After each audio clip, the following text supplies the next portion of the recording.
Hello everyone and welcome back to my channel. In today's video, we are going to be talking about starting a business in 30 days, how to start a business in 30 days, how to kickstart your business in 30 days. Basically, things to consider if you are looking to start a business. If you're starting a business, you're likely going to be selling a product or a service or maybe even both, like me. If you're going to be selling a physical product, especially, you'll want to do a cost analysis and really try to figure out how much the startup cost will be and even what your profit margin will be. But we'll talk a little bit more about that later on in the video. If you're going to be selling a physical product, I recommend getting started on Alibaba.com so that you can source for supplies to ensure that you'll be able to spend less and sell more. Alibaba.com is teaming up with me on today's video, and I'm excited to tell you more about Alibaba.com as I have promoted it in the past, and of course I have been using Alibaba.com for the past few years now. Alibaba.com specializes in e-commerce and offers a large variety of online wholesale suppliers. Launched in 1999, Alibaba.com is actually the leading platform for global wholesale trade. On Alibaba.com, you'll be able to source supplies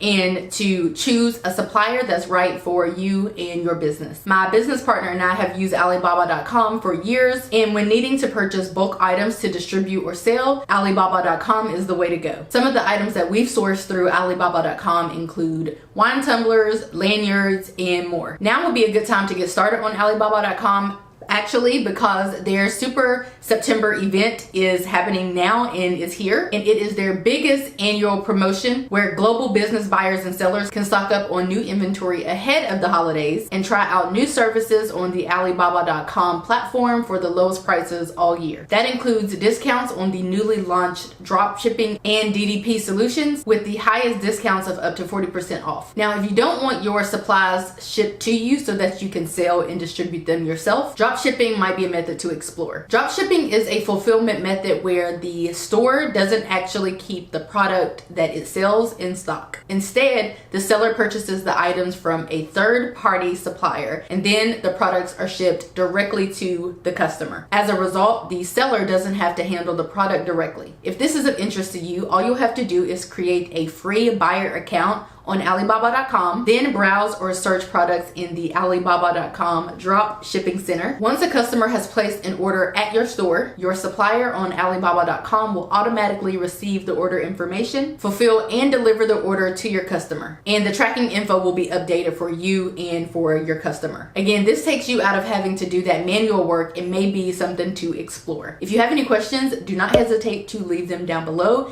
and I will answer them as best as I can. Otherwise, click the link below in the description box to get started on Alibaba.com. Thanks to Alibaba.com for sponsoring that portion of today's video. Now back to my regular content, and let's get to these other tips. My next tip is to perform a cost analysis, and of course I know that sounds pretty fancy, but basically what I'm trying to say is figure out how much it's going to cost you to start the business. Of course, that's important. Also, how much is it going to cost you to produce the item or to create the item? How much is it going to cost you to ship the item? Explore every nook and cranny when it comes to pricing and what it's going to cost you, because obviously no one wants to go into a business, to start up a business, to spend money on a business and not see the fruits of their labor, to not earn a profit or to turn a profit. So it's important to figure out all of those steps. When I was getting started, I did some major cost analyses, multiple ones. I really wanted and needed to figure out how much this was going to cost me. I wanted to see how much it was going to cost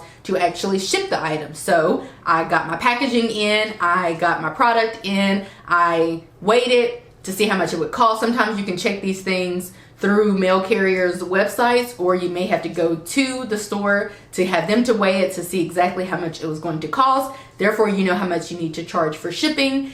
It helps you to figure out all of the costs. So basically, you need to perform a cost analysis to figure out what your profit margin is, what your profit margin is going to be, to figure out how much it's going to cost to do basically everything. I feel like I need to do a whole detailed video on that. With the knowledge that I do have, I'm happy to do that, but I feel like maybe I've done it in the past as I was talking about starting up my Etsy shop.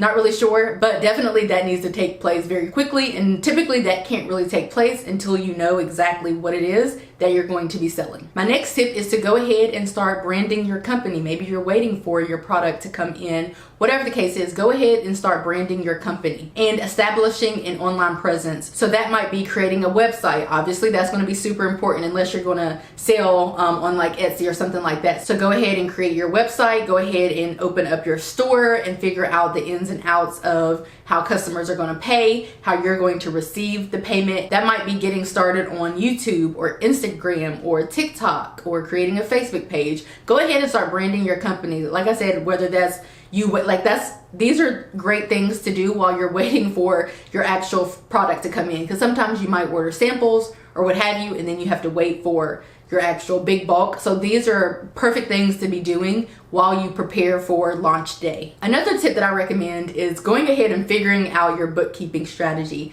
Are you going to pay somebody? Are you going to do it? If you are going to do it, how are you going to do it? Are you going to use an Excel document? Are you going to use the app that I use or the website that I use, which is waveapps.com? What service are you going to use? Because as you're paying for all of these things and making all of these business purchases, you have to keep track of all of that, because you're going to have to pay business taxes sooner rather than later. So you want to keep track of all of that. As your money starts flowing in, you want to keep track of all of that. Again, you have to pay money.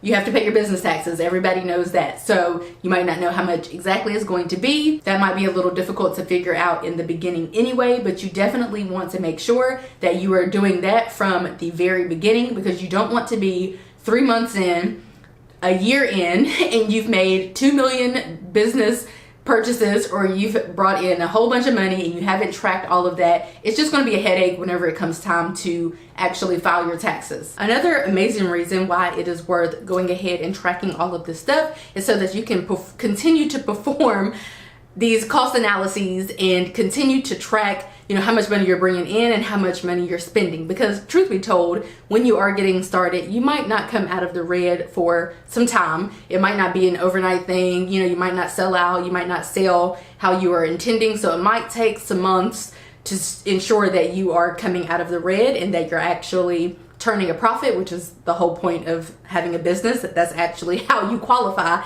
as having a business, if you are turning a profit. Otherwise, the IRS will play you and categorize it as a hobby. That's what my CPA told me. But at any rate, it is super important, because you want to see how much you're bringing in and how much you're spending, because the goal is for you to be bringing in more than you are spending. That is how you start to turn a profit or to have a profit with your business. So keeping track, doing great bookkeeping is going to be the way to go, so you can continue to see year after year, month after month, quarter after quarter, how your business is performing, and to make sure that you are turning a profit that is right for you. Because you might be turning a profit or making a profit, but it might not be exactly what you want. You might want to, widen that margin. So great bookkeeping out the gate is going to be super important. And something that might be great to do as you are awaiting launch day is to make it legal. So that might be to get an LLC, or whatever it is that you need to do to register your business so that it is recognized. That might help you to open up a business bank account if you're going to need that or want that, to get a business credit card, to basically be registered in your city, county, state, country as a business. So that is all that I have for you. That is how you can start a business ASAP, within 30 days. Tips and tricks to consider, things to consider as you are awaiting your merchandise or your products, your supplies. Just some initial steps and tips and tricks that will help you along the way as you are entering into the world of business ownership, or even thinking about entering into the world. That is all that I have for you today. I hope that you guys enjoyed this video. Make sure to check out the links in my description box, and I will see you guys in my next one. Bye guys.